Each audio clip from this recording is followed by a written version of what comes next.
bienvenidos. Comenzamos.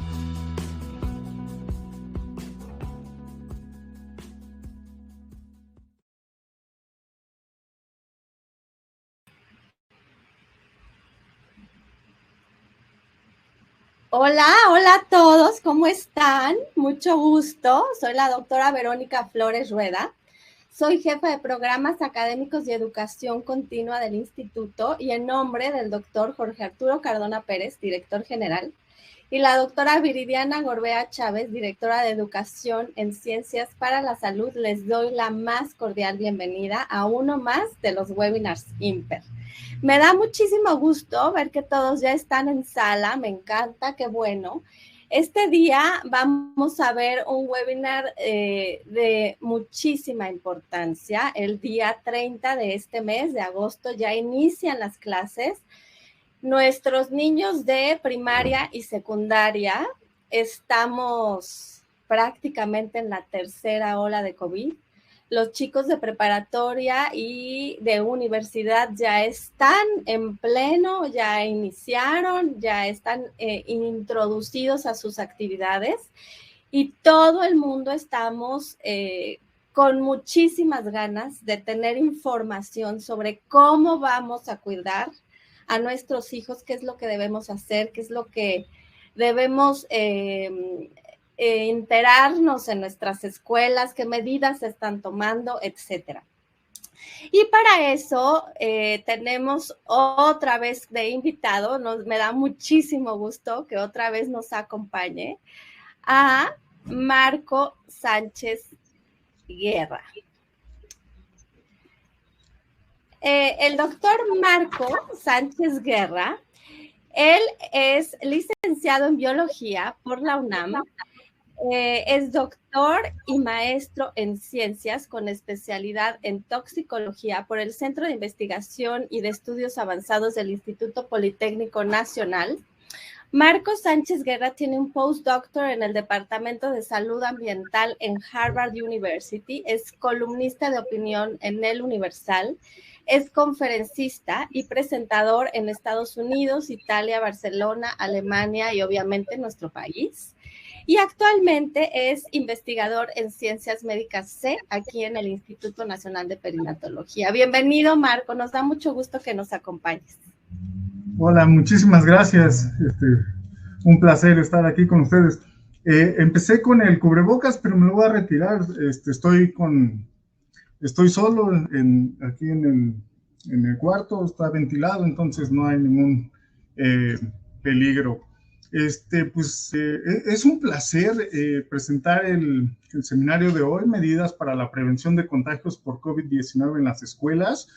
Como ya mencionaba la doctora Verónica, soy columnista del Universal, ahí pueden encontrar mucha información respecto a la pandemia, medidas de seguridad, algunos consejos. También he abierto otros canales en YouTube, incluso tenemos un podcast, se llama Harvard por México, lo pueden encontrar donde en Twitter, por ejemplo, hemos estado haciendo una sesión de preguntas y respuestas para tratar de ayudar a la gente que tiene dudas sobre cómo proteger a los niños ahora que van a entrar a las clases, entonces ahí lo van a poder encontrar. He estado haciendo una serie de eventos también con el Club Harvard de México, entonces, pues vamos a empezar. Lo primero que tenemos que saber es en dónde estamos parados, ¿no? Sabemos que tenemos más de un año ya con la pandemia. El COVID es una enfermedad ocasionada por el coronavirus, SARS-CoV-2, pero también algo que me gusta mencionar constantemente, porque creo que es bastante importante, es que al COVID se le considera que es clasista y racista. Es una enfermedad que se ha ensañado principalmente con los que menos tienen y con las llamadas minorías. De hecho, muchas de las medidas que están aquí sirven tanto para escuelas privadas como para escuelas públicas. Sin embargo, la realidad es que traté de ajustarlo a las escuelas públicas y un tanto a la realidad del país. Obviamente, los casos son muy diferentes de escuela a escuela, de estado a estado, entonces habría que hacer algunas consideraciones extras, pero espero que la información que veamos hoy les sirva un tanto de guía. Hasta el día de ayer estaban reconocidos más de 3.200.000 contagios acumulados. Oficialmente tenemos 253.000 fallecidos por COVID. Y de manera general, el combate que se ha llevado a cabo para enfrentar esta pandemia es la desinfección, el lavado de manos, el uso de cubrebocas. Y pues vamos a ver más adelante cuáles serían las implicaciones o qué tendríamos que hacer para mejorar estas medidas. Lo primero, me gustaría iniciar con mencionar los problemas relacionados con el cierre de escuelas. Creo que ya muchos estamos asociados. Ha habido una gran deserción escolar por falta de internet, de dispositivos, por necesidades económicas, por diferentes circunstancias. También se sabe que hay un retraso en el aprendizaje. Algunos niños han incluso perdido uno de los alimentos, por ejemplo, el desayuno que en muchas escuelas se les daba.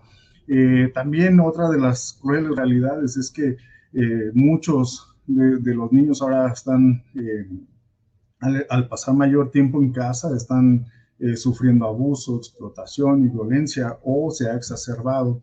Y también algo importante que no solamente los niños, sino también los adultos hemos estado viviendo son los problemas mentales. Es muy común conocer a alguien que tenga algún problema de depresión o tristeza relacionado con la pandemia, por no salir, por que perdieron el empleo, o que tuvieron parientes que han sido infectados o incluso que los han perdido. También se ha disparado mucho los pensamientos suicidas entre la población infantil. Entonces, ¿qué tan importante es esto? Tenemos que ponerlo en contexto y para ello es importante saber cuál es la susceptibilidad de niños. ¿Los niños pueden morir por COVID?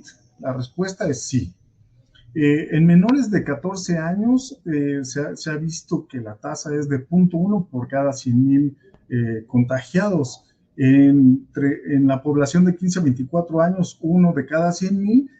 Sin embargo, el suicidio, como ya mencioné, a raíz de la pandemia ha habido un mayor incremento en los pensamientos suicidas. En los niños menores de 14 años, los suicidios se están dando en 1 de cada 100,000 habitantes. Es decir, los niños tienen 10 veces más probabilidades de morir por suicidio que de COVID. Sin embargo, pues esto no quiere decir que los tenemos que mandar a la escuela o dejar de proteger. Tenemos que tomar todas las medidas, por supuesto, tanto para prevenir los suicidios como para prevenir los contagios en los niños y que también puedan enfermar de gravedad.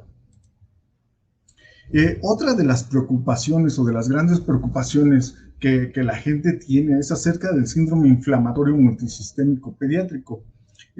La mayoría de los niños que contraen COVID apenas presentan una enfermedad leve. En el caso de los niños que desarrollan este síndrome, se inflaman gravemente algunos órganos y tejidos, como el corazón, los pulmones, los vasos sanguíneos, los riñones, etc. Pero, ¿qué tan grave es? En este sentido, tomé información de Estados Unidos, donde es más, tienen mejores datos con los que podemos analizar, y de acuerdo a este gráfico, perdón, con datos tomados hasta el 24 de julio de este año, han habido alrededor de 4.400 casos. De ellos, solamente 37 niños han muerto. Y aquí también vale la pena mencionar algo. Esto lo actualicé apenas ayer, y en abril, que había hecho una presentación usando esta información, desde abril a la fecha solamente se ha incrementado una muerte en niños. Incluso en la gráfica que pueden ver en la figura, a partir de junio, como que no ha habido ninguna mortalidad. Esto pudiera ser que están más conscientes los papás, o podría ser también que no se están reportando ahora los casos adecuadamente. En realidad no sabría bien cómo explicarlo, pero afortunadamente se está dando en menor proporción. También algo interesante es que la mayoría de los casos fueron niños entre 1 y 14 años. El 30% de ellos fueron hispanos, 28% fueron afroamericanos. Y esto pues también hay que recordar que en el contexto de Estados Unidos pues son los que, tanto los hispanos como los afroamericanos, son los grupos minoritarios y que generalmente tienen más problemas económicos. De todos estos casos, el 60% fueron niños, y pues aquí también pongo que pues, han habido casi 38 millones de contagios en Estados Unidos oficialmente reportados, y solamente una pequeña proporción, 4,000, han sido casos con síndrome en niños. Ok, entonces, bueno, sabemos que los niños de alguna manera no tienen mucho riesgo, pero esto hay que tomarlo con muchísima reserva. Hay que recordar algo, y seguramente ustedes lo han visto. Tenemos muy poco tiempo con el coronavirus. Es una enfermedad nueva prácticamente. Entonces, cada semana, cada día, cada mes, la información va cambiando y depende mucho de la información que se va generando, pero incluso también de la presencia de algunas variantes. No es lo mismo hablar ahorita, por ejemplo, de la variante Delta a la cepa original. Ahora con la variante Delta se sabe que es más contagiosa, que incluso es más peligrosa, y se empiezan a ver casos de gravedad en niños.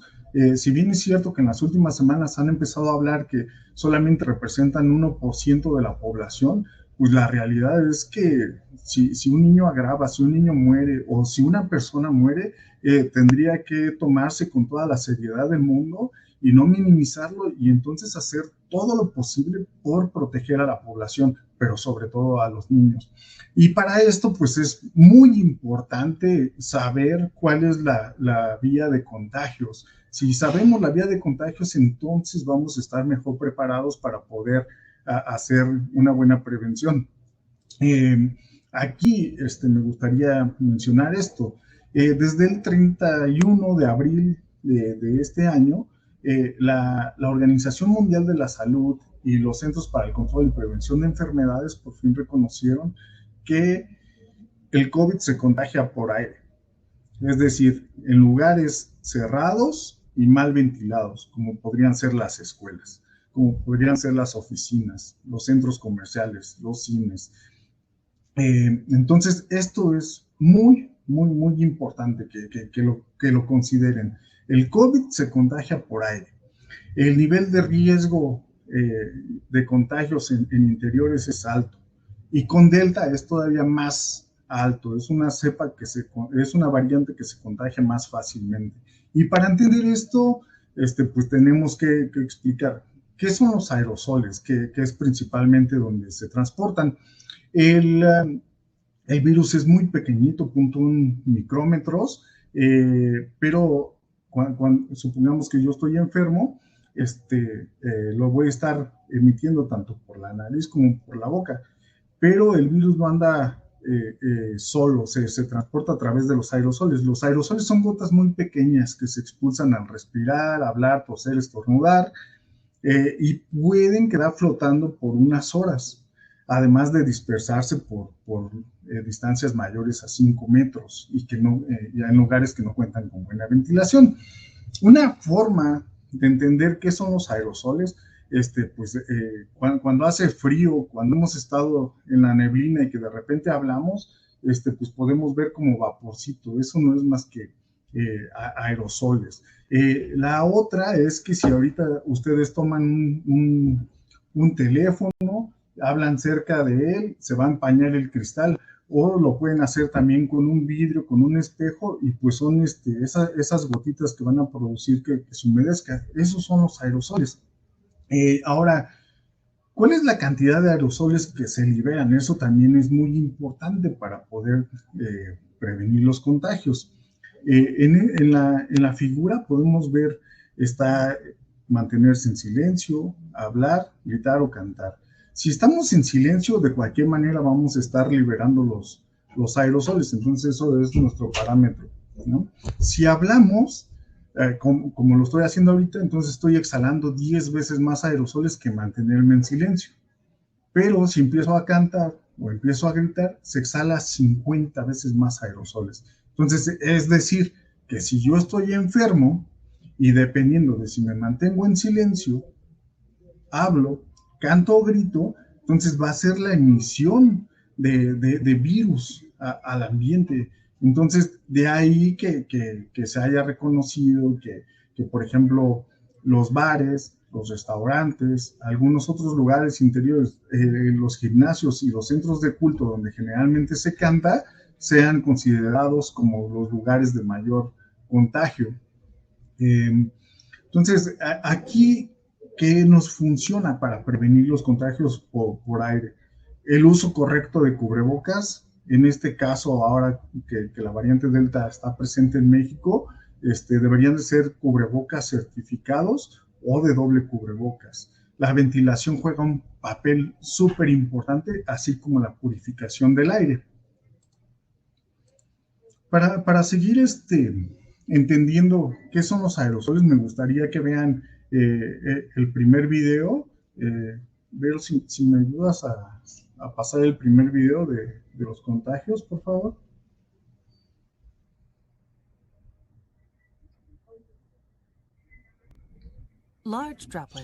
Entonces aquí, miren, están en un lugar, en un interior mal ventilado, todos están sin cubrebocas, el que está hablando está emitiendo aerosoles pequeños que se van a mantener flotando y otras gotas más grandes que van a caer al piso. En este sentido, los que están directamente interactuando con él pueden enfermar, pero si se dan cuenta, del lado izquierdo, las personas que no están interactuando con él en este momento, también les está llegando los aerosoles.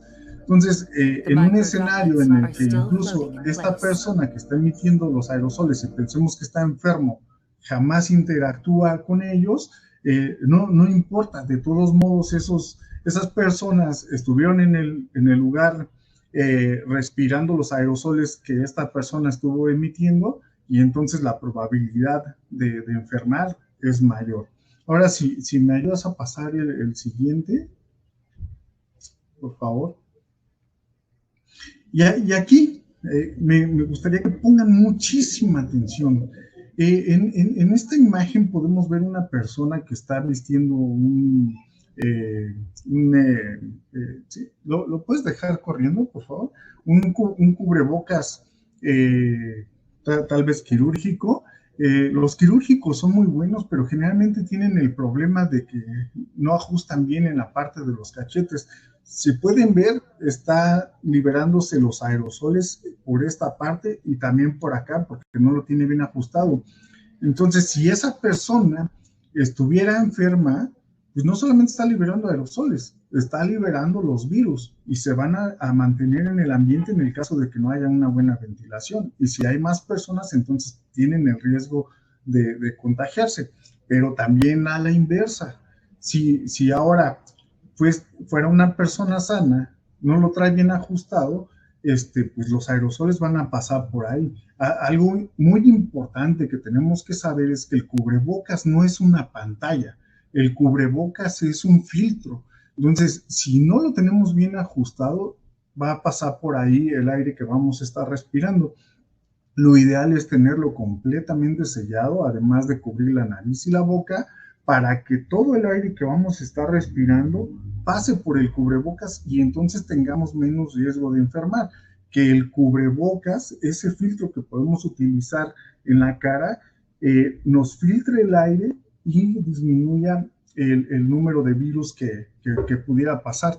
Entonces es una de las formas en las que nos podemos proteger. De ahí que el cubrebocas se haya considerado por muchísimas personas como una vacuna. Incluso recordarán que mucha gente empezó a enfermar y lo correlacionaba de, ay, no, pero es que si uso el cubrebocas me voy a enfermar. En realidad esas personas, si lo recuerdan, por ejemplo, la jefa de gobierno llegó a enfermar, pero los síntomas fueron muy ligeros. ¿Por qué? Porque seguramente respiró pocos virus y entonces le dio tiempo al cuerpo de poder actuar y enfrentar de manera eficiente al coronavirus. Entonces, y pues ya mencionábamos que la variante Delta, pues es bastante peligrosa. Para poner en contexto, veamos la figura de la izquierda.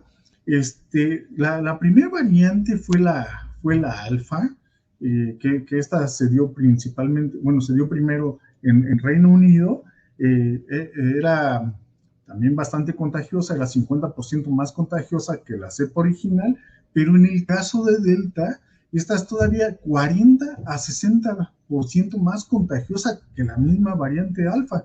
Incluso en la imagen de la izquierda abajo podemos ver cómo llevamos poquito tiempo con esta variante Delta que se originó en la India y cómo se ha ido expandiendo, ¿no? Ahora representa, es la variante dominante en el mundo, e incluso en la figura de la derecha, que tomé del Consorcio Mexicano de Vigilancia Genómica, podemos ver cómo en muchos estados pues ya prácticamente está por arriba del 90% o es responsable de más del 90% de los casos de COVID. Entonces, son cositas que nos tienen que alertar para mejorar las medidas de prevención. Aquí también me gustaría que pongan mucha atención. La transmisión por contacto, que generalmente es la que se ha estado combatiendo, en realidad representa un nivel de riesgo muy bajo. Los Centros para el Control y Prevención de Enfermedades de Estados Unidos, a la par que hicieron este anuncio de que el coronavirus se contagia a través del aire, también alertaron o mencionaron que los contagios por contacto no son tan importantes. En todo caso, se explicarían menos de 1 por cada 10,000 contagios. Entonces, eso de estar desinfectando, utilizando tapetes sanitizantes o arcos sanitizantes o sanitizar puertas, eso no sirve. Ahí en el Universal tengo una columna también que habla acerca de los desinfectantes. Ya desde hace meses yo alertaba que no era la forma, que estaban gastándose los recursos del Estado o particulares en una cosa que no iba a funcionar, pero que además también, ojo, hay que tener mucho cuidado con el uso de estos desinfectantes. Mucha gente es alérgica y sí, incluso ahora todavía sigue quien está rociando a las personas la ropa como una técnica de prevención y lo que puede originar es que esa gente enferme. Ahora la otra es que hay una serie de desinfectantes. Los desinfectantes en realidad deberían de estar solamente autorizados para usarse en los hospitales o en los lugares donde se cocinan alimentos o se preservan los alimentos, pero no en las casas. Estos desinfectantes también han venido causando serios problemas al ambiente desde hace décadas, pero a la salud también. Incluso hay estudios en Estados Unidos y en Europa de que los desinfectantes están provocando resistencia a los antibióticos. Es decir, alguien que llega a tener alguna infección y le administran un antibiótico, muchas veces ya no funciona y eso se traduce en que no se recupera rápidamente, tiene que pasar más días hospitalizado o con la enfermedad, y entonces eso también es repercute económicamente y en Estados Unidos y en Europa está más documentado. Entonces, pero bueno, ese es otro tema. Creo que lo principal de aquí, lo que tenemos que concluir es que nos tenemos que preocupar por el aire que respiramos, sobre todo en lugares cerrados y mal ventilados, y no por la desinfección. Lo que sí es muy importante es seguir con el lavado de manos. Y el lavado de manos se puede dar simplemente con agua y con jabón. El agua, el jabón, matan también al coronavirus. porque también esto es importante. Estados Unidos estuvo lanzando algunas alertas de que el alcohol mexicano o el alcohol en gel mexicano estaba a veces contaminado con metanol, y entonces eso no es bueno. Pero también en Estados Unidos estuvieron alertando de que los sanitizantes de manos podían tener altas concentraciones de benceno, y el benceno es un cancerígeno. Entonces, en la medida de lo posible, cuando tengan que lavarse o quieran lavarse las manos, de preferencia háganlo con agua y con jabón. Si no hay acceso a agua y jabón, entonces usar alcohol en gel es una buena medida. Otra vez, para seguir entendiendo esto, cómo protegernos, cómo encontrar las mejores medidas, pues necesitamos seguir entendiendo cuál es la situación actual del país. Y para esto esta gráfica es perfecta. El punto azul del lado derecho, en la parte de arriba, es la proyección que se tiene para el 30 de agosto de este mes. El punto amarillo que está por arriba representa el día de ayer. Pareciera que podríamos empezar a ver una disminución, o pareciera que ya tuvimos el máximo pico, pero pareciera, aquí hay que tener todas las reservas. En todo caso, lo que nos dice esta proyección es que para el 30 de agosto tendríamos alrededor de 330 casos por cada 100,000 habitantes. Esto en el panorama nacional. En el caso de la Ciudad de México, no cuento con la proyección, pero para ayer o para la semana pasada se reporta que tenemos 248 casos por cada 100,000. ¿Pero por qué esto es importante?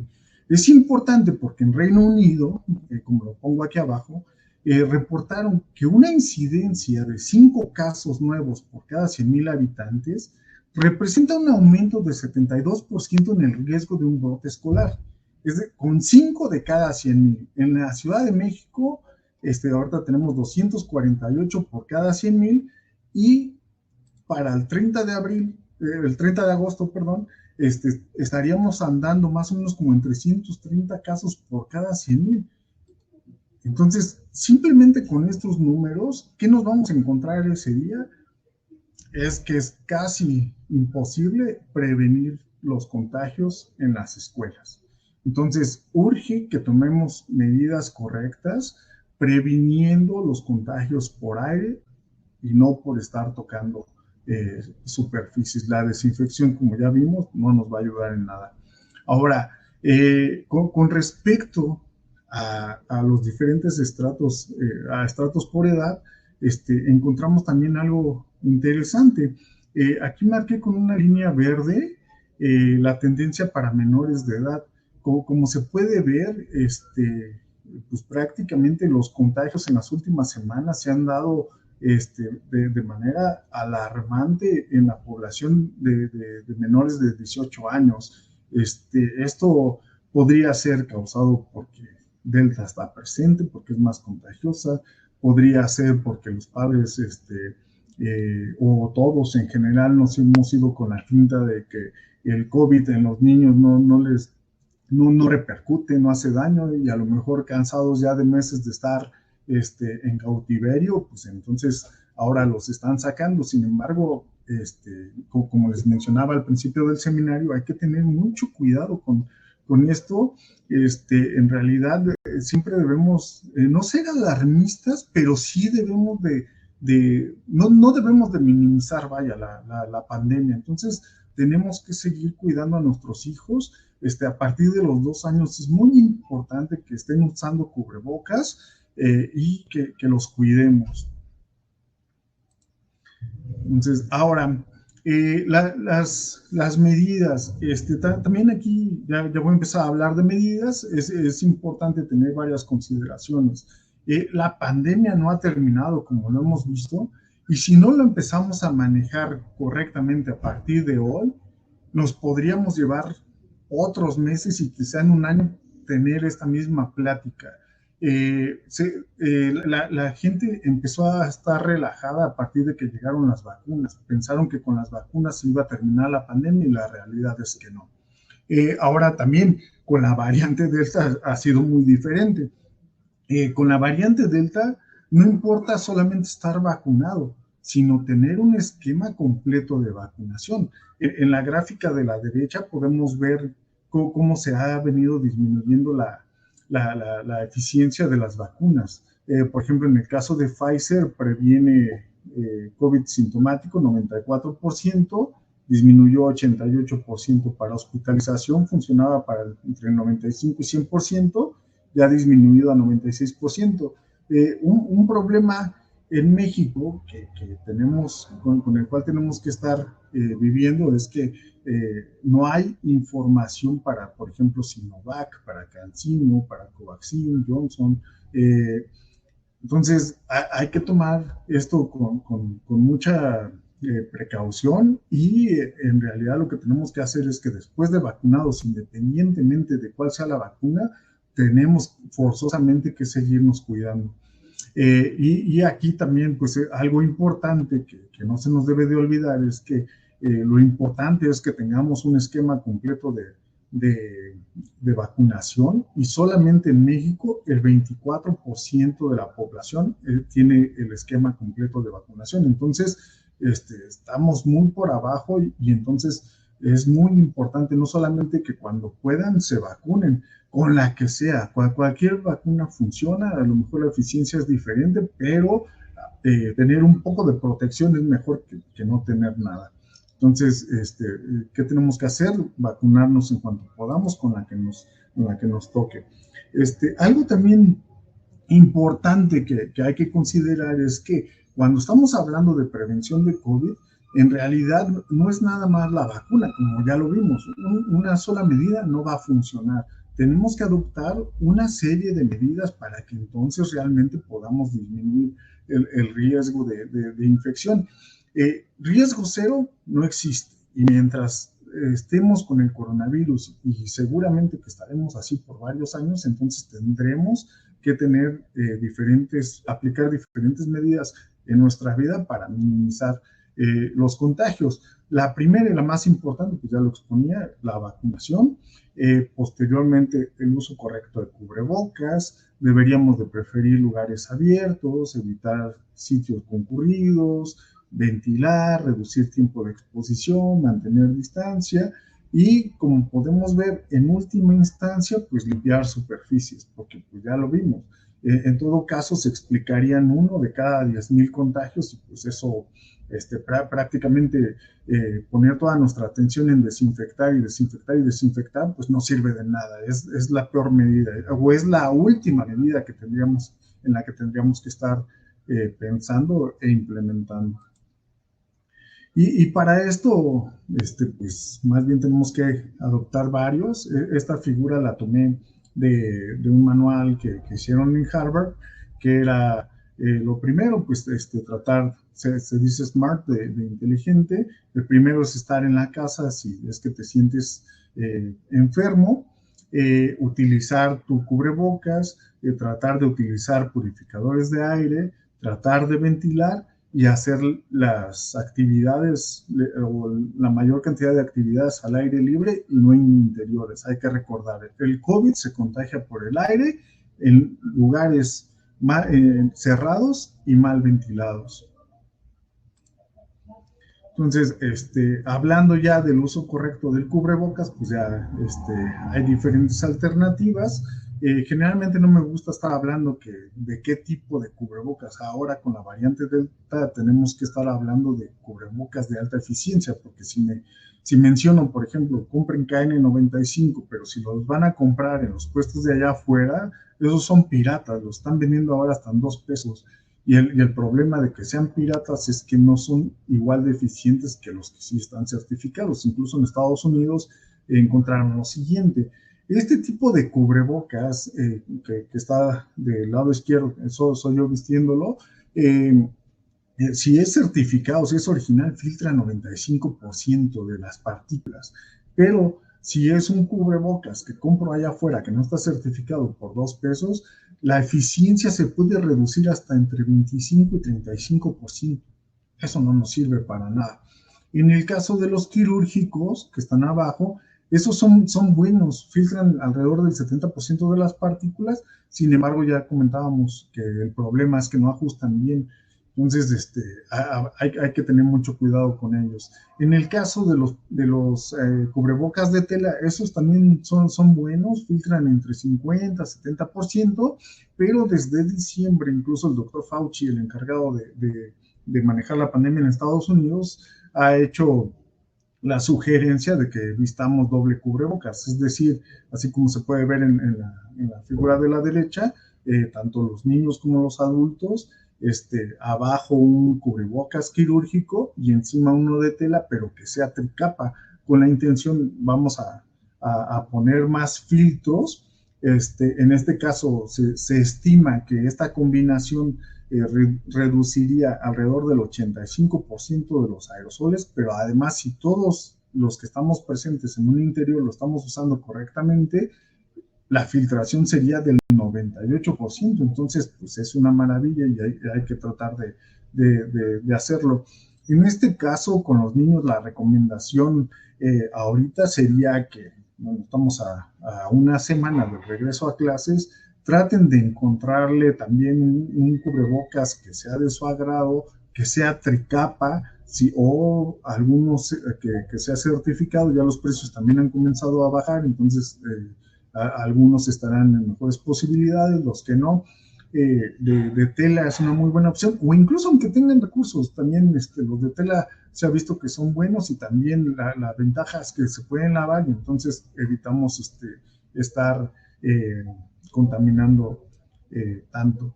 Entonces, encontrarle buenos cubrebocas y estarles poniendo el cubrebocas por mucho tiempo para que se empiecen a familiarizar con el uso correcto del cubrebocas, a traerlo por una mayor cantidad de tiempo, y entonces cuando regresen a las aulas, entonces estar más preparados y más conscientes de ello. Entonces aquí puse realidades a esta diapositiva porque hay mucha gente que decía lo contrario. Me pareció mejor poner realidades y no mitos. El cubrebocas sí sirve. El cubrebocas no hace daño si lo traen todo el día. No respiramos menos aire. Y algo muy importante que tenemos que resaltar, ya vimos por qué tenemos que poner atención en el aire. Entonces, con lo poco que les dije ahorita, pues ya podemos saber que las mamparas, estas caretas, como la tiene la señorita, eso no sirve. Las mamparas que pudieran estar poniendo en los pupitres, por supuesto que tampoco existen.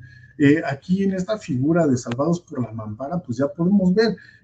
Otro ejemplo que sirve mucho es que consideren a esos aerosoles como si fuera humo de tabaco. Entonces, ¿lo van a poder parar con una pantalla? Por supuesto que no. Lo que sirve ahí es el uso correcto de cubrebocas y la ventilación, incluso para ¿qué hacen cuando quieren eliminar el humo del tabaco o de leña? Abrimos las ventanas para que se diluya y entonces esté libre el aire interior de ese tipo de humo. Entonces, ¿las caretas las pueden usar? Sí. Solo si traen el cubrebocas también. Y también algo que pues ya a esta fecha debería de estar prohibido es el uso de cubrebocas con válvula. Esos protegen a quien lo está teniendo, pero no eliminan que la gente, en este caso, si hay alguien que está infectado, se puede proteger él, pero esa válvula no restringe el paso de los aerosoles y por lo tanto del virus, entonces estaría poniendo en peligro a otras personas. Entonces, de favor, ya no los compren, ya no los usen. Decíamos de la ventilación, que es una de las mejores medidas. Los expertos, gente de Harvard, de Colorado, de muchas otras universidades prestigiosas, han mencionado que afuera estamos a salvo. Prácticamente se podrían explicar solamente 1% de los contagios, de todos los contagios, seguramente pasaron al aire libre, solamente 1%. Entonces, pues estamos a salvo. ¿Qué tenemos que hacer? Pues tratar de ventilar tanto como allá afuera. Y para esto algo importante, no podemos medir la ventilación nada más así de, pues siento que hay airecito o no. Hay unos medidores que son de CO2 que nos ayudan a saber qué tan bien está la ventilación. Entonces sería ideal, pero si no los tenemos, entonces simplemente abrir puertas y ventanas. Los niveles de CO2 que podemos encontrar allá afuera pueden ser entre 420 y 450 partes por millón. Entonces guarden este dato y ahorita vamos a ver por qué. Entonces la intención es igual en las escuelas. Aprovechen aquellas que tienen patios y si las condiciones meteorológicas lo permiten, entonces hacer la mayor cantidad de actividades. El lunch debería de estar prohibido dentro del salón. Los niños no deberían de comer dentro del salón porque obviamente se van a tener que retirar el cubrebocas en el caso de que no estén enfermos, que no haya buena ventilación, entonces tienen más riesgo de enfermar. Entonces mejor establecer algunas zonas en los exteriores, en los patios escolares, para que los niños de manera ordenada puedan estar ahí consumiendo sus alimentos y con un menor riesgo.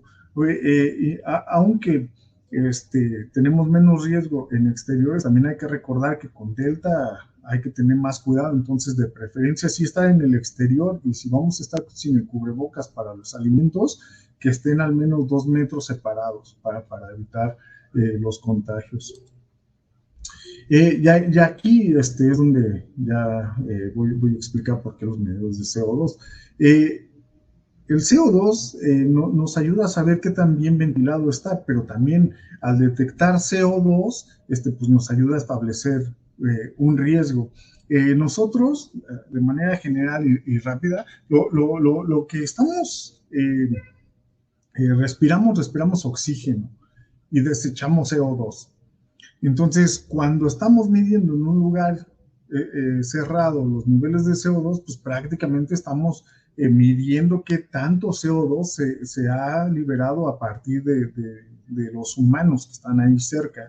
Entonces, ¿qué significa esto? Que, por ejemplo, a 800 partes por millón de CO2 quiere decir que 1% del aire que está en este interior podría ya haber pasado por los pulmones de alguien más.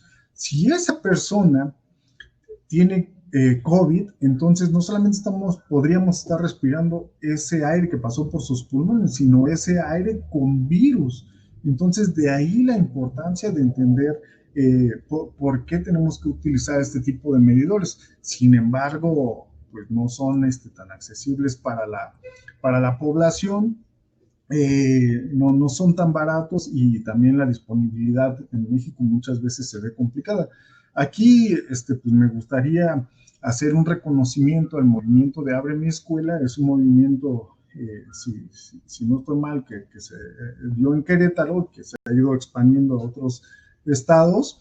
Es un grupo de madres de familia que estuvieron empujando.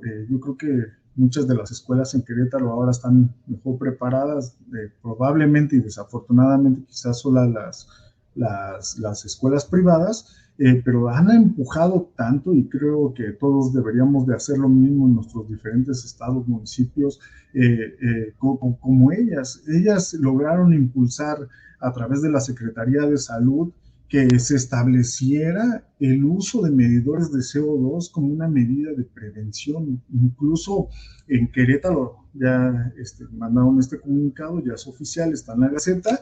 Ellos están pidiendo que todos los establecimientos cuenten con medidores de CO2 y ponen como límite 700 partes por millón, como un nivel aceptable. Entonces creo que en general, en todos los estados, en todos los rincones de México, en el mundo, deberíamos de empujar por lo mismo, ¿no? Que eventualmente esto se replique en cada lugar de México.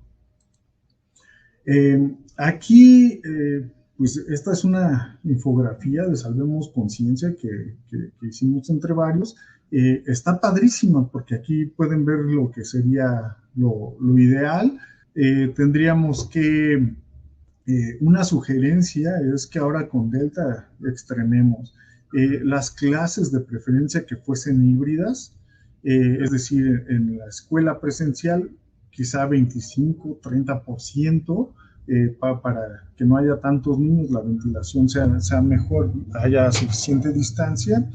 Esa es la primera. Segunda, el uso de cubrebocas. Es súper importante que los niños usen el cubrebocas, que abran las ventanas por lo menos. Algo que podrían hacer para mejorar la ventilación es utilizar ventiladores, como se puede ver en la imagen. Los ventiladores tienen que ponerse apuntando hacia la ventana, tienen que estar fijos, y nunca tienen que apuntar hacia la gente, porque lo único que podríamos hacer es esparcir el virus. En cambio, si lo estamos haciendo solamente apuntando hacia la ventana, lo que vamos a forzar es que haya ese recambio de aire, es decir, que salga el aire que ya está viciado, que tenemos en el interior, y que entre aire limpio, y entonces reducimos el riesgo.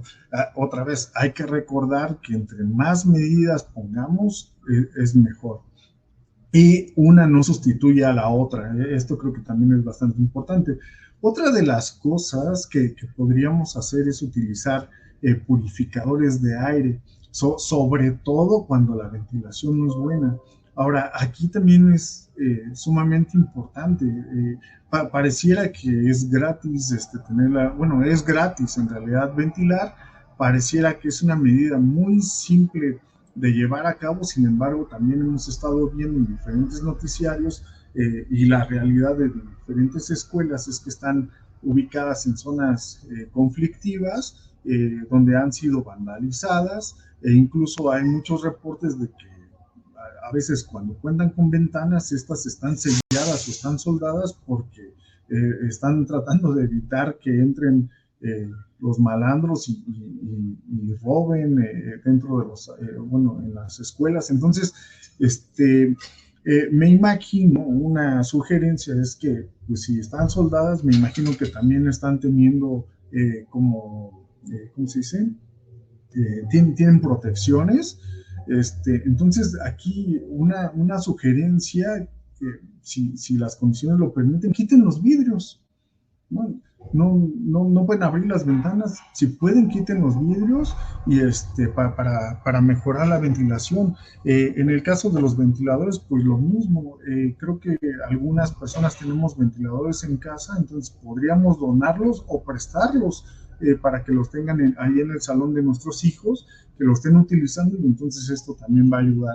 En el caso de los purificadores de aire, pues también hay alternativas. Del lado izquierdo pueden ver un Levoit, ese lo compré para fines didácticos.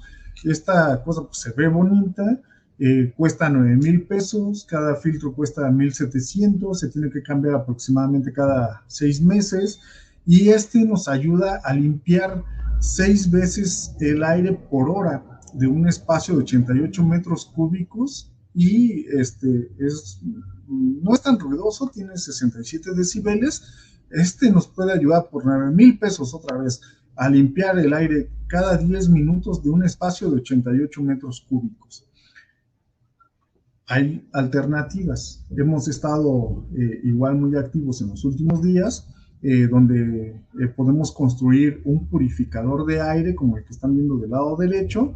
Necesitamos filtros MERV 13 de 20 por 20, perdón, me equivoqué, en vez de la X es una V, MERV 13 de 20 por 20 por 1 pulgada o de 2 pulgadas. Necesitamos comprar un ventilador de caja de 20 pulgadas, quizá algunos ya cuenten con ellos en su casa, cinta para ductos, cartón y tijeras. Con esto podemos hacer este purificador que me parece que no es nada feo, y lo mejor de todo es que lo podemos hacer por 2,000 pesos. También sirve para limpiar cada 10 minutos el aire de un espacio, y en este caso a máxima velocidad serviría para un espacio de 217 metros cúbicos. Es decir, por 2,000 pesos, casi más de 4 veces menos que lo que cuesta el comercial, podemos limpiar un espacio de más del doble del tamaño. Y en el caso del ruido, pues prácticamente es el mismo. Entonces, Vero, ¿podrías poner el siguiente video para ver cómo se pueden armar de manera más didáctica. Es un video muy cortito, y solamente intento mostrar cómo es ¿Qué muy necesitamos fácil. para este purificador? ¿Qué necesitamos? Para este es muy sencillo. Necesitamos cinta, cúter, tijeras. Vamos a requerir de un filtro MED 13. Este es el tipo de filtro. Vamos a necesitar 4. De preferencia hay que ponerlo así porque encima vamos a poner el ventilador. Okay. ¿Qué tenemos que hacer? Mira, ese está limpio. Vamos a ocupar un pedazo de cartón. Podemos usar el mismo con el que viene el ventilador. ¿Qué vamos a hacer con él? Tenemos que hacer un cubo con esos filtros, los 4, y la parte de abajo va a ser un cartón. Es muy, muy, muy sencillo. Y encima le vamos a poner un ventilador de 20 pulgadas. ¿Qué tenemos que hacer? Lo único, sellar todo con la cinta, que no pase el aire. Es prácticamente muy, muy sencillo. Si necesita ayuda, Doc, nada más usted nos dice, nada más nos queremos acercar ahí está, para mira. mantener la distancia. Por favor. A ver. Ajá. Y así queda. Este es el resultado. Ok, a ver, déjeme repetir. ¿Qué necesitamos? Importante, un exacto o cúter, como le conocemos, unas tijeras y esta cinta que es algún tipo especial, ¿se llama? Para ductos. Cinta para ductos. 4 filtros como este, que los encuentras buscándolos ¿cómo? Yo como filtros MERF 13, es el MERF tipo de 13. filtro, no es la marca, sino es el tipo de filtro. ¿Estos se piden en cualquier, que es ferretería, en Amazon? En ¿dónde? Amazon, en Mercado Libre, en donde quieran lo pueden comprar. Yo no lo he encontrado aquí en México, en la ferretería, pero en línea es muy fácil. Entonces, ¿cuántos vienen en cada empaque? Vienen 6. 6, Vienen 6. Ahí estamos viendo, ventilador de caja de 20 pulgadas, 4 filtros MERF 13 de 20 por 20, cinta para ductos, 30 metros, cartón, tijeras y cúter y metro. Y el metro, sí, para hacer Para los medir. cortes del cartón Ok. y todo eso. Pero aparte, algo muy importante, como mencionabas, sí es el dinero, pero además hay que recordar que este comercial solamente sirve para purificar el aire 6 veces de un lugar de 88 metros cúbicos. Bien, ¿y este? Este creo que es bonito, Ajá. no es como este nos cuesta 2,000, alrededor de 200 metros cúbicos. Bien. Por 2,000 pesos. Además, otra de las cosas importantes que la gente va a pensar, este es muy ruidoso. En realidad, a máxima velocidad son los mismos decibeles, 67 decibeles los dos. Pero además, bueno, pues podemos aguantar un poquito el ruido. Entonces, en el salón de clases, hay lugares donde se pueden abrir todas las ventanas. Hay lugares donde no, en el norte de la República, por el calor, por ejemplo, o en algún momento de lluvia. Entonces, lo que tenemos que hacer es pedimos estos filtros, vamos a colocarlos viendo con la cara esta de metal hacia adentro. Ajá. Van los 4, los pegamos con esta cinta y encima ponemos ese ventilador de 20 pulgadas, bien asegurado como lo está mostrando el doctor, no importa, evidentemente expulsando el aire hacia arriba.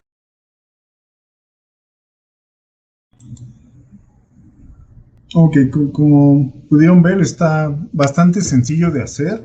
Es un poco más sencillo también de que la mayoría de las familias lo pudieran tener. Aquí también hay que ser empático, ¿no? Muchos niños han perdido a sus familiares o sus familiares han perdido el trabajo, entonces no es una situación sencilla, sin embargo, pues hay que tratar de tener al alcance la mayor de las medidas de protección, y esta podría ser una excelente medida a llevar a cabo, el uso de purificadores de aire. Entonces, otra vez, tratar de que nos quedemos en la mente de que la suma de medidas es muy importante. Una no suple a otra, sino entre más, mejor. Y aquí pues me gustaría mencionar algo. Recientemente un estudio, una simulación que hicieron en un estudio, encontraron que el uso correcto de cubrebocas disminuye 72% la exposición a los virus. En el caso de los filtros EPA, 65%. Pero lo interesante aquí es ver cómo se hace la sinergia entre los dos.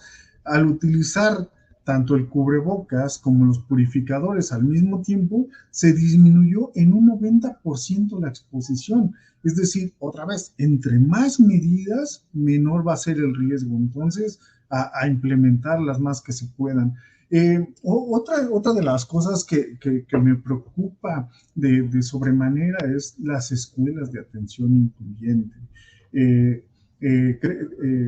Yo mismo he estado en medios, en esta columna estuve y no metí información sobre ellos, pero ahora que he estado dando algunos space en Twitter, abriendo el espacio para preguntas, pues surgió este tema y me parece bastante importante y que lo consideremos todos los padres de familia y tratar de ayudar también, porque ahorita estamos hablando de, pues ponte el cubrebocas, es muy fácil, pon un filtro, prende un ventilador, pero lo que he sabido en los últimos días es que hay algunos niños que son autistas, que tienen algunos otros problemas y entonces no toleran el traer un cubrebocas o quizá lo van a tolerar, pero no lo van a vestir correctamente. Entonces habría que aplicar otras medidas y a mí lo que se me ocurría, por ejemplo, era el utilizar purificadores de aire, pero también pues hay algunos otros niños que no toleran el ruido de los ventiladores, entonces habrá que estar haciendo muchas adaptaciones con la finalidad de protegerlos. Esperemos encontrar soluciones.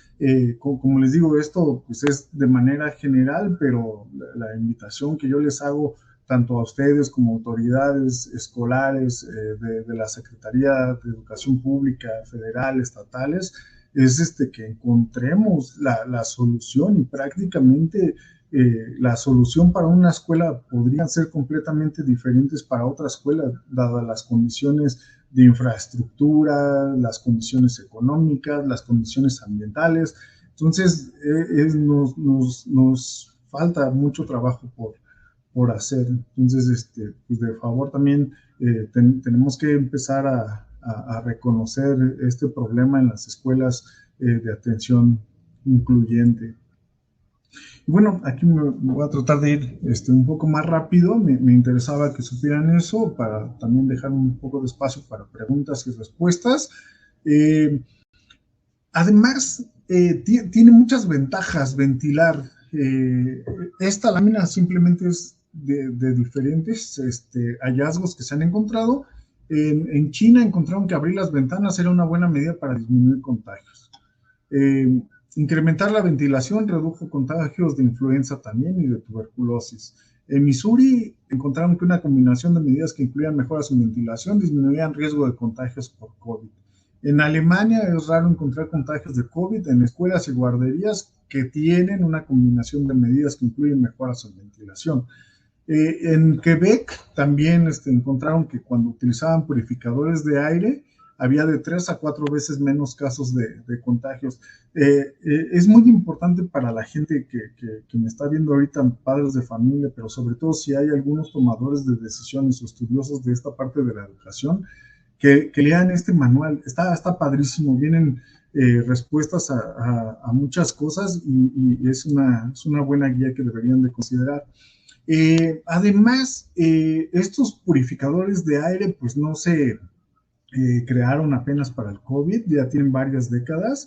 Estos nos pueden ayudar a disminuir los alérgenos presentes en el ambiente. En Estados Unidos 1/3 de los niños tienen asma y los síntomas pueden exacerbarse por la presencia de alérgenos, es decir, si se tienen purificadores de aire también disminuyen las molestias por alergias, los papás tienen que dejar de faltar a trabajar, evitan ir al médico, evitan estar gastando en medicinas y sobre todo el ausentismo escolar.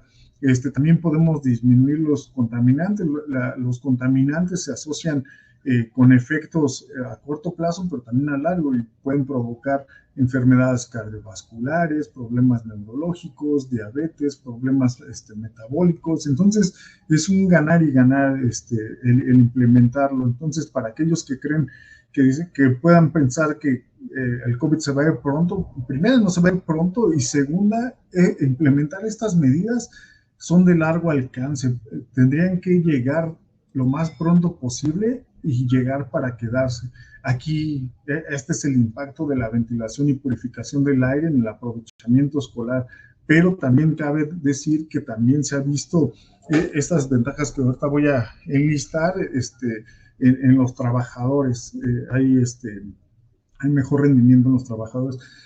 De acuerdo a estudios en Estados Unidos, cuando se mejora la ventilación y la calidad del aire, se mejora la función cognitiva. En los niños inmediatamente aumentan las calificaciones en matemáticas, en lectura, en ciencias. Entonces, otra vez, es un ganar.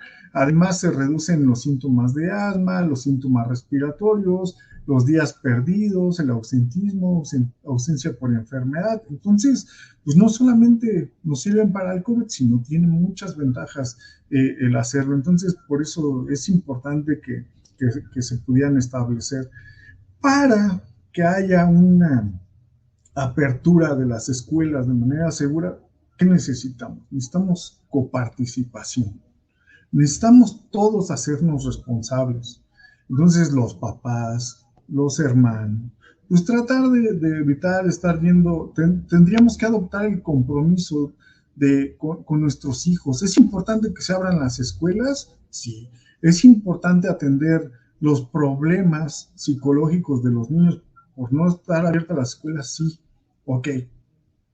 Pero también necesitamos poner de nuestra parte para que puedan ir los niños a las escuelas y que haya menos riesgo de contagio. Entonces, ¿qué hacer? Pues evitar ir a los bares, donde generalmente no se guarda distancia, donde generalmente no se va a estar usando cubrebocas. Ya hemos hablado de que hacer actividades al aire libre es muy seguro, sí, pero vean las fotografías, ¿no? En el centro de la Ciudad de México, las fiestas en Tepito, apenas el Festival de Música en Baja California. Entonces, de todo esto puede ser muy peligroso. Con la variante Delta, a lo mejor es 1% de contagios al aire libre podría crecer, y podría crecer precisamente por este tipo de cosas. Entonces, si queremos que nuestros niños regresen a las escuelas, también debemos de ser responsables y tratar de evitar los contagios a toda costa. Otra de las cosas que también me han ocupado mucho es el transporte público. O sea, está bien que haya restricciones para asistir a ciertos lugares. Ahorita, si ponemos una serie de medidas en las escuelas, pero van a fracasar porque probablemente los contagios no se van a dar en las escuelas, se van a dar en el transporte público, ¿no? Sabemos que el transporte público son lugares donde muchas veces no se puede guardar distancia. Incluso hablando de la Ciudad de México, el Metrobús que pasa por Reforma no tiene ventanas, los camiones muchas veces no tienen ventanas, o incluso aunque tengan, por ejemplo, hoy en la mañana hacía un poquito de frío y todos los camiones o la mayoría venían con las ventanas cerradas porque la gente no quiere sentir frío, porque no se quiere despeinar, porque muchas otras cosas. Entonces, aquí también es muy importante que las autoridades o los mismos transportistas, los choferes, se pongan abusados y ventilen. Bajen las ventanas. Si no está lloviendo, bajen las ventanas. Si tienen frío, pónganse un suéter, pónganse lo que quieran, pero ventilen. Y sobre todo, ¿qué pueden hacer? Necesitamos usar cubrebocas doble. Necesitamos no ir hablando con otras personas en el transporte público. Necesitamos no estar hablando por teléfono. Necesitamos que no se ingieran alimentos y bebidas durante su trayecto, porque entonces la probabilidad de contagio va a ser mayor. Entonces necesitamos tener estas estrategias. Vero, si me ayudas con el video, simplemente para pues, ver cuál es la realidad, por ejemplo, en el metro.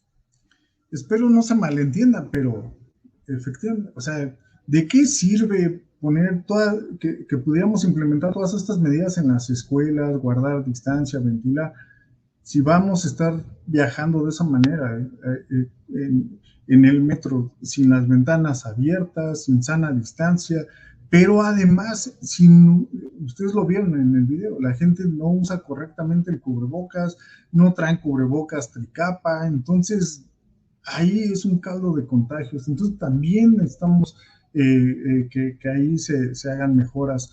Esto ya está muy pesado. No encontré otra forma de exponerlo. Lo acabo de poner en la mañana. Esto es una serie de medidas que sugiero que se deberían de implementar antes, durante y después de las clases. Es puro texto. Esto está en mi columna. Incluso la columna la hice documento y a los que no me conocen, pueden seguir como en @MarcoSánchezG en Twitter, y ahorita es mi tweet fijado, ahí pueden encontrar cada una de estas cosas. También son cosas que se deberían de implementar, pero es todavía más importante las medidas que acabamos de enunciar. Casarnos con esto. El COVID se respira, se contagia en lugares interiores como las aulas y en lugares mal ventilados. Entonces, ¿qué tenemos que hacer? Cubrebocas, ventilación y purificación del aire. Buscar los recursos o las estrategias, si no tenemos los recursos, y aunque los tengamos, tratar de implementar todas estas cosas. Ya hablábamos de que se redujeran el número de niños asistiendo.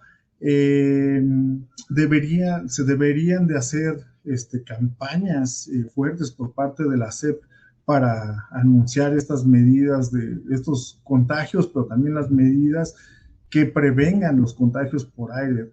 Otra vez, estamos casados todavía con la desinfección y eso no nos va a servir. Pueden llevar todos los Kleenex, todo el cloro que quieran y echarlo, pero eso no nos va a salvar. Entonces tenemos que tener mucho cuidado. Dar preferencia a actividades al aire libre. Ya hablábamos de los cubrebocas. Ya hablábamos de la coparticipación, adquirir el compromiso de que los familiares que viven con el niño o la niña eviten asistir a lugares cerrados, mal ventilados, cines, restaurantes, bares, gimnasios, por ejemplo. Queremos abrir las escuelas, entonces restringamos lo otro. Y evitar asistir a fiestas o realizar actividades de alto riesgo. También algo que me preocupa es que generalmente todos estos meses nos seguimos enfocando en las personas enfermas, midiendo la temperatura, además la están midiendo a la mano, eso no sirve. Si lo van a hacer, háganlo bien, se tiene que tomar en la frente y tendría que ser mayor de 37.5 la temperatura para estar. Pero aquí hay que recordar que el 70% de los que se contagian son asintomáticos, son gente que no presenta ninguna alteración visible. Entonces, más bien tenemos que pensar que el que está al lado, todos con los que convivimos están enfermos, y entonces usar correctamente el cubrebocas, ventilar, bajar ventanas, disminuir la interacción, disminuir la entrada a espacios cerrados. El uso correcto del cubrebocas tiene que ser obligatorio. Antes de entrar a la escuela, durante la escuela y después, sobre todo de los maestros, porque también aquí es otro problema que he visto. Los maestros muchas veces pueden estar diciendo, no, yo ya estoy vacunado, no pasa nada, y me estorba y no quiero hablar.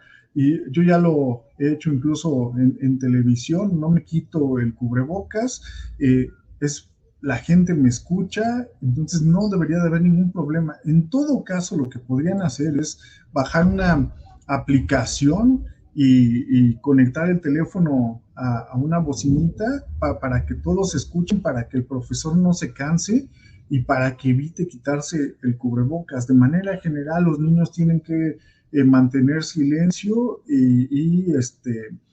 para no estar generando aerosoles y que además todos puedan escuchar. Súper importante que los niños que utilizan transporte público utilicen doble cubrebocas antes de subirse al camión, y todos en general. Podemos utilizar un cubrebocas más ligerito si andamos caminando en la calle o antes de tomar el transporte o después de bajarnos. Se puede hacer eso. Pues básicamente creo que es todo. Hay algunas otras estrategias.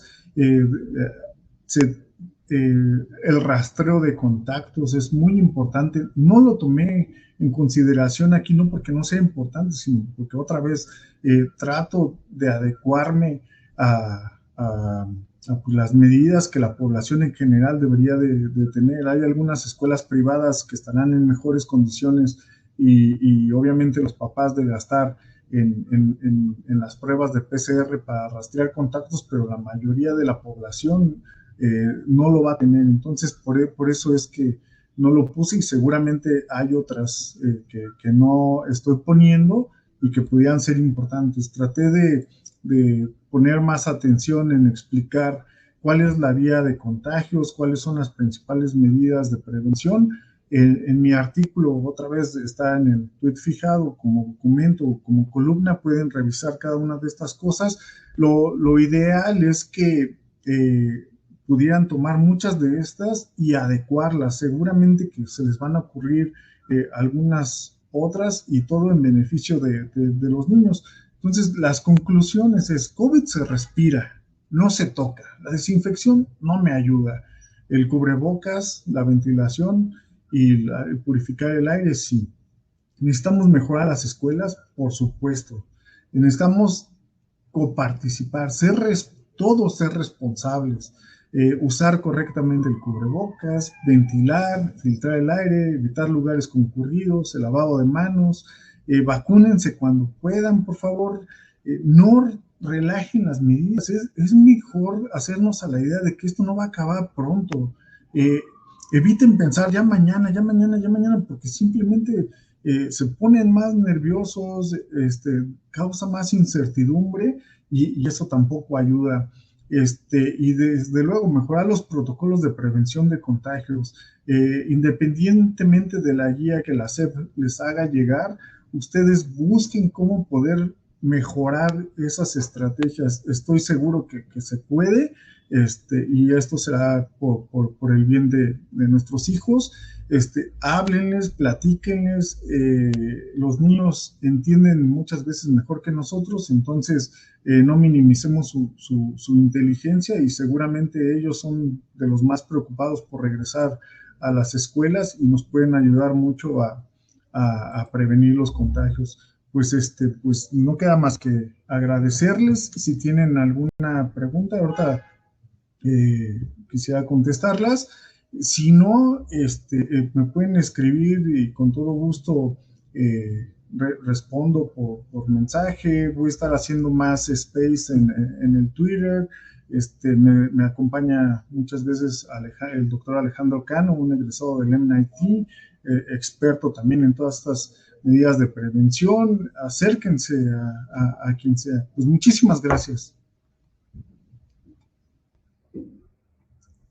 Entonces, ¿cómo le hacemos, Vero, para las preguntas? Oye, muchas gracias, Marco. Dame 3 segundos. ¿Cómo de que no hay preguntas, Marco? Hay muchísimas. O sea, hay demasiadas preguntas. Muchas se repiten, muchos buenos comentarios. Para empezar, le quiero agradecer a Jorge Alberto Galvez Choi, porque ha enriquecido tu charla a través del chat, un poco con información que has ido dando de caretas, cubrebocas y CO2. Muchas gracias. Y vamos a empezar las preguntas. Vamos a ver.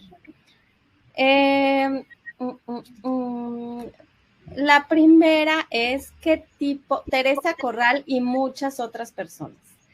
sé que ya nos lo dijiste, pero repítelo. ¿Qué tipo de cubrebocas para niños se recomienda? Y otra que creo que va aunada es cómo puedo saber si el cubrebocas es pirata o no es certificado, no es un buen cubrebocas.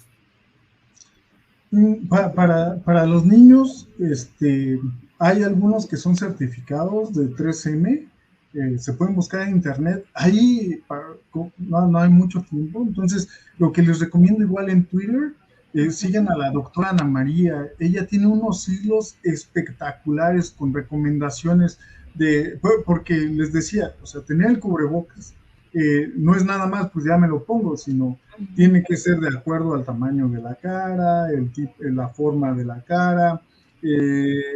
Entonces, por ejemplo, estos son certificados.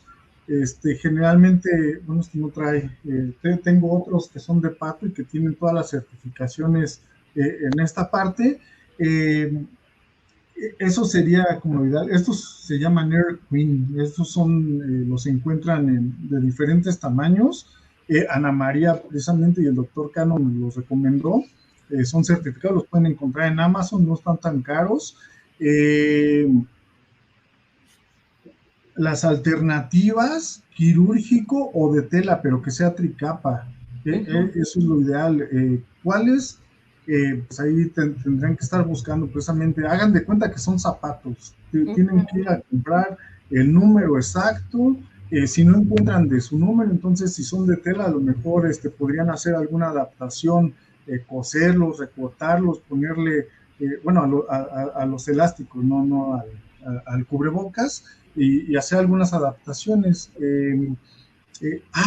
Algo muy importante, fíjense que la otra vez estuve tratando de conseguir algunos para mostrarlos en televisión y encontré que había algunos cubrebocas que dice que son resistentes al agua. No los compren, esos tienen unos retardantes de flama, son unos químicos espantosos que pueden hacer daño, sobre todo a las niñas y a las mujeres. Entonces esas cosas no las compren. Que sean de tela, tricapa, si no encuentran los certificados, pero para mayor información sigan a la doctora Ana María en Twitter. ¿Tienes el Twitter de la doctora Ana María? ¿Lo buscamos? ¿Lo tienes? Ahorita si no lo buscamos, no te preocupes si lo ponemos aquí, ahorita lo buscamos. Oye, dinos, Marco, porque también, ¿cuánto va a durar el cubrebocas? Nos preguntan a los niños. ¿Cada cuándo hay que cambiárselo? Esa es una muy buena pregunta. Deben de llevar diferentes, deben de llevar varios.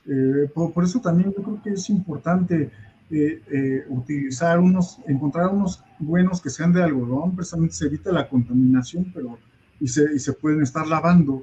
En los niños, como que no hay tanto problema, tal vez lo podrían usar uno mismo todo el día y lo podrían dejar descansar. Hay algunos que sirven para 8 horas, otros para 48 horas, pero dependerá del tipo de cubrebocas, en este caso los certificados. En el caso de los de algodón, pues estar pendientes, precisamente por eso es el entrenamiento. Una vez que los cubrebocas se mojan, ya pierden la eficiencia.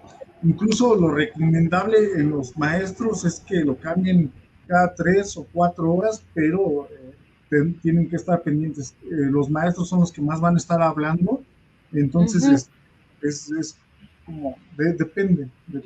Claro, depende del cubrebocas y la especificación. Oye, ¿y los de neopreno funcionan? ¿Los no. cubrebocas de neopreno? No. Ok. Oye, ¿y sabes qué están preguntando muchísimo, Marco? Que me encanta preguntarlo porque tú nos lo dejas muy claro. ¿Qué pasa con los ozonificadores dentro de las aulas de clase? Y si los podemos usar en oficinas y en aulas. No, en ningún lado. Déjenles doy. Es @DRA de doctora Ana María LTH. Ese es su Twitter. Tiene unas cosas maravillosas. Les recomiendo mucho seguirla porque sí tiene muchas recomendaciones de los tipos de cubrebocas, dónde los pueden conseguir y está fabuloso. Ok, ozono, no, nada de eso sirve. El ozono es un contaminante ambiental en realidad, incluso es a lo que me dedico, soy epidemiólogo ambiental. Lo que estamos encontrando aquí en la Ciudad de México en adultos es que la exposición a ozono se está asociando con mayor probabilidad de desarrollar problemas cardiovasculares. No. Hay otras cosas, los purificadores de aire que yo les presenté son baratos. Si tienen dinero para comprar los comerciales, compren comerciales o hagan que solamente es o filtro EPA o filtro MERV 13. Puede adicionalmente tener filtro de carbón activado, pero que no tenga ninguna otra cosa. Es decir, iones, hay gente también que se está colgando unas cosas aquí con un ionizador, que porque les protege contra el COVID, eso no les sirve y solamente puede estar afectando la salud. Hay algunos purificadores de aire que también cuentan con esta energía, con plasma o ionización o UV, eso no lo necesitan. El filtro lo que va a hacer es va a jalar el aire con el coronavirus o los aerosoles y se va a quedar atrapado. Y eso es suficiente, no necesitan otra cosa, no sale más caro y además ponen en riesgo la salud de ustedes y de sus familiares o de sus hijos. Claro. Mucha gente nos pregunta a qué distancia o cuál es el mejor lugar para colocar el filtro que nos acabas de enseñar que podemos hacer nosotros. Ya. Y también cada cuándo se cambian los filtros. Excelente pregunta. Bueno, creo que no puedo regresar la presentación, pero ¿sí? Donde está, bueno, así lo explico. Okay. Debe de estar al centro del salón y de preferencia lo más pegado hacia el frente. Podría ser a lo mejor 3/4 del salón, muy cercano hacia el profesor, porque en teoría es el único que va a estar hablando. Entonces eso es lo que nos puede ayudar. Los filtros MERV 13 y EPA generalmente se cambian cada 6 meses. De hecho, si hacen el artesanal, en algunos meses o semanas se va a empezar a poner negro, porque pues, es como los filtros de la aspiradora. Ajá. ¿No? Va a estar aspirando polvo y otras cosas, pero no tenga eso no representa ningún problema, nada más también hay que tratar de que los niños jueguen con él o lo toquen o lo pateen, pero debería de estar a la altura del piso. Ok, muchas gracias. Y nos preguntan cómo se desechan esos filtros. Si hay alguna manera especial. No, esos se tiran directo a la basura. El problema ahí mayor sería que van a estar captando algunos contaminantes como PM2.5 o algunas cosas. Si a lo mejor la preocupación es oye, pero esta cosa está infestada de coronavirus. No, lo que pueden hacer es esperar unas 48, 72 horas, cuando cambien los filtros, ponerlos al aire libre, después de 48, 72 horas en el sol, ya eso no va a tener coronavirus. Perfecto, y se tira. Y ya nos contestaste que mucha gente también pregunta si los filtros EPA sirven. Pues sí, ya. Sí, esos son súper buenos. Y el equivalente es el MERV 13, nada más que la diferencia es que el MERV 13 lo podemos conseguir prácticamente en cualquier lugar. Ok. Nos preguntan también reiteradamente que ya nos lo contestaste en la presentación, pero vuélvenos a decir cuál es el aforo recomendado en el salón de clases para los niños. Ahorita con Delta y por el nivel de contagios que tenemos, yo me iría a lo que están implementando en la escuela de mi hija, 25%. Tener ventilación y todas las otras medidas, pero sí, en cuanto a aforo, yo creo que entonces eso es otra estrategia. Claro, habilitar estrategias de sentido común, ¿no? Muy bien. Alguien nos pregunta, esta pregunta me gustó, ¿hay alguna marca? Jimena Muñoz Trejo nos pregunta, ¿hay alguna marca o especificación para saber que el medidor de CO2 es de suficiente calidad para realizar una buena medición? Sí, esto es muy importante. De hecho, yo les mencionaba que en Querétaro habían legislado al respecto. Se les olvidó poner esta información. Es súper importante. Los purificadores, los medidores de CO2, perdón, deben de tener un sensor que se llama de infrarrojo no dispersivo, NDIR. Esos nos dan es real la medida. Yo el que utilizo es un Aranet, se utiliza en laboratorio y es de los mejorcitos, de los más exactos. Tiene tiene la desventaja de que el costo no es tan accesible. Hay otros que son como de 2,000 pesos, y ahí les recomiendo seguir a otra persona que tiene unos hilos igual muy buenos. Es Juli Yo. Todo esto lo hubiera puesto ahí. Es arroba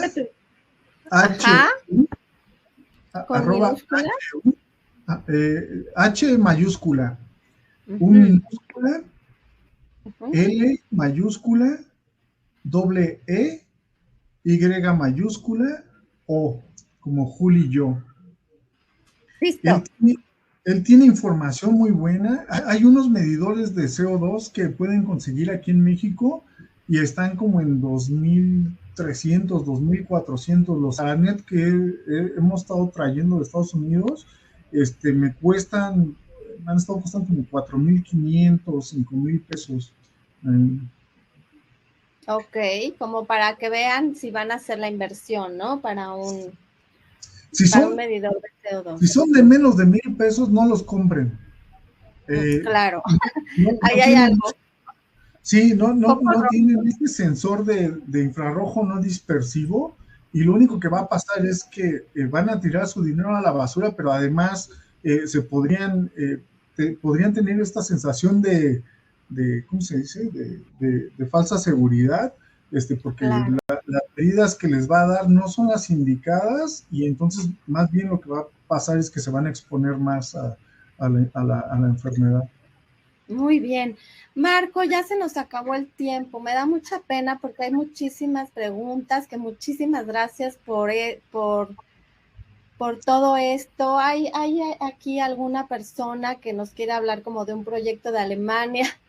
Pero por desgracia ya se nos acabó el tiempo. Seguramente te podrá contactar Gibran Joremheb Rubio Quintanares, a lo mejor te puede contactar por tu Twitter y te platica su proyecto.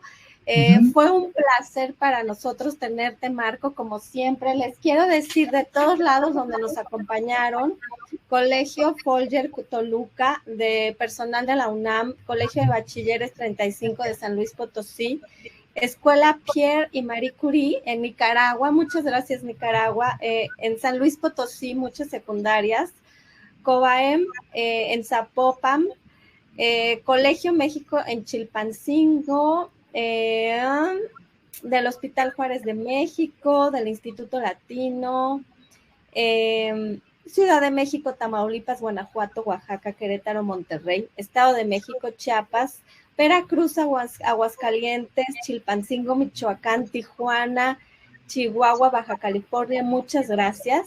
Agradecemos también a Grupo Milenio por dejarnos compartir el video.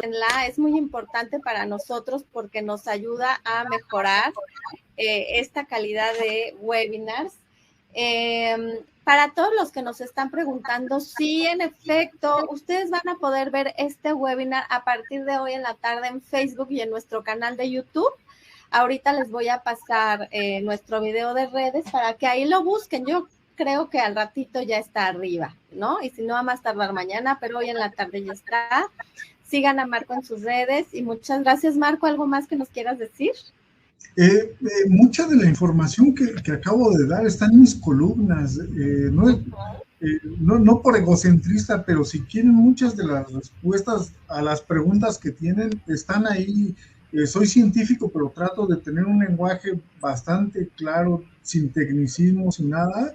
Y si me siguen en Twitter, también estamos dando este tipo de espacios, 2 horas de puras preguntas y respuestas. Entonces, es otra de las formas en que podemos seguir interactuando.